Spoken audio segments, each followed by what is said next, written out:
ഒരു രാഷ്ട്രം ഒരു തെരഞ്ഞെടുപ്പ് ബില്ല് ഇന്ന് ലോക്സഭയിൽ. കേന്ദ്ര നിയമമന്ത്രി അർജുൻ റാം മേഘ്വാൾ ബിൽ ഇന്ന് അവതരിപ്പിക്കും.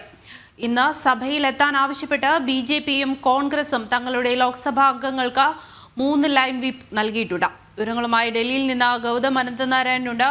ഗൗതം, എപ്പോഴായിരിക്കും ബിൽ അവതരണം? എന്തൊക്കെയാണ് വിശദാംശങ്ങൾ?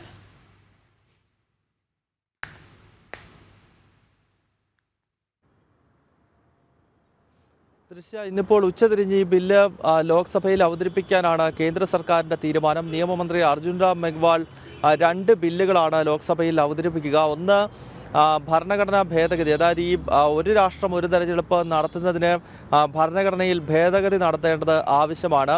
82A എന്ന ഒരു ആർട്ടിക്കിൾ കൂടി ഭരണഘടനയിൽ രൂപപ്പെടുത്തേണ്ടതുണ്ട്, എഴുതി ചേർക്കേണ്ടതുണ്ട്. ഇത് സംബന്ധിച്ചുള്ള ഭേദഗതി ബില്ല് ആദ്യം അർജുൻ റാം മേഘ്വാൾ അവതരിപ്പിക്കും. അതിനുശേഷമാകും പിന്നീട് കേന്ദ്രഭരണ പ്രദേശങ്ങളിൽ 3 കേന്ദ്രഭരണ പ്രദേശങ്ങളിൽ നിയമസഭകളുണ്ട്. ഡൽഹി, പോണ്ടിച്ചേരി, അതോടൊപ്പം തന്നെ ജമ്മു കാശ്മീർ. ഇവിടെ 3 ഈ ലോക്സഭാ നിയമസഭാ തെരഞ്ഞെടുപ്പുകൾ ഒരുമിച്ചാക്കുന്നത് സംബന്ധിച്ചുള്ള ബില്ലും അവതരിപ്പിക്കും. അങ്ങനെ 2 ബില്ലാണ് ഈ വൺ നേഷൻ വൺ പോളുമായി ബന്ധപ്പെട്ട് പാർലമെന്റിൽ അവതരിപ്പിക്കാൻ കേന്ദ്ര സർക്കാർ തീരുമാനിച്ചിരിക്കുന്നത്. കഴിഞ്ഞ 12-ാം തീയതി നരേന്ദ്രമോദിയുടെ നേതൃത്വത്തിൽ ചേർന്ന കേന്ദ്ര മന്ത്രിസഭാ യോഗം ഒരു രാഷ്ട്രം ഒരു തെരഞ്ഞെടുപ്പിനായി ഭരണഘടന ഭേദഗതി ചെയ്യുവാനുള്ള ബില്ലിന് അംഗീകാരം നൽകിയിരുന്നു. ഈ പശ്ചാത്തലത്തിലാണ് ഇന്നിപ്പോൾ ലോക്സഭയിലേക്ക് ഈ ബില്ല് അവതരിപ്പിക്കാൻ കേന്ദ്ര സർക്കാർ തീരുമാനിച്ചിരിക്കുന്നത്. പ്രതിപക്ഷം, പ്രത്യേകിച്ച് ഇന്ത്യ മുന്നണി ഈ ബില്ലിനെ എതിർക്കും. നേരത്തെ തന്നെ ഒരു രാഷ്ട്രം ഒരു തെരഞ്ഞെടുപ്പിനെ കോൺഗ്രസും അതോടൊപ്പം തന്നെ ഇന്ത്യ സഖ്യത്തിലെ പ്രധാനപ്പെട്ട പാർട്ടികളും എതിർത്തിരുന്നു. അതിനാൽ ഈ ബില്ല് അവതരിപ്പിക്കുന്ന ഘട്ടത്തിൽ തന്നെ ബഹളമുണ്ടാകാനുള്ള സാധ്യതയുണ്ട്. അതിനാൽ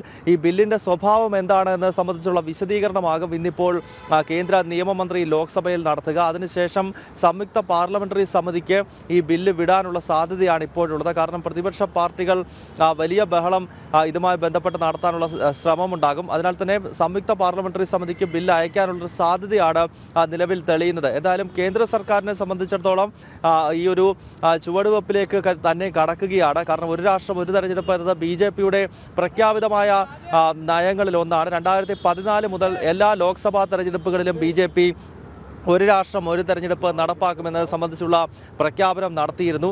അതിനാൽ തന്നെ ഈ ബില്ല് അവതരിപ്പിക്കുന്നതിലൂടെ 2034 ലോക്സഭാ തെരഞ്ഞെടുപ്പിനൊപ്പം രാജ്യത്തെ നിയമസഭാ തെരഞ്ഞെടുപ്പുകളും അതോടൊപ്പം പഞ്ചായത്ത് തെരഞ്ഞെടുപ്പുകളും നടത്തുക എന്നത് തന്നെയാണ് കേന്ദ്ര സർക്കാർ ലക്ഷ്യമിടുന്നത്. ശരി, ഗൗതമാണ് വിവരങ്ങൾ നൽകിയത്. ഒരു രാജ്യം ഒരു തെരഞ്ഞെടുപ്പ് ബില്ല് ഇന്ന് ലോക്സഭയിൽ അവതരിപ്പിക്കും. കേന്ദ്ര നിയമമന്ത്രി അർജുൻ റാം മേഘ്വാളാണ് ബിൽ അവതരിപ്പിക്കുക. ഇന്ന് ഉച്ചതിരിഞ്ഞോടെയായിരിക്കും ബിൽ അവതരണം ഉണ്ടാകുക.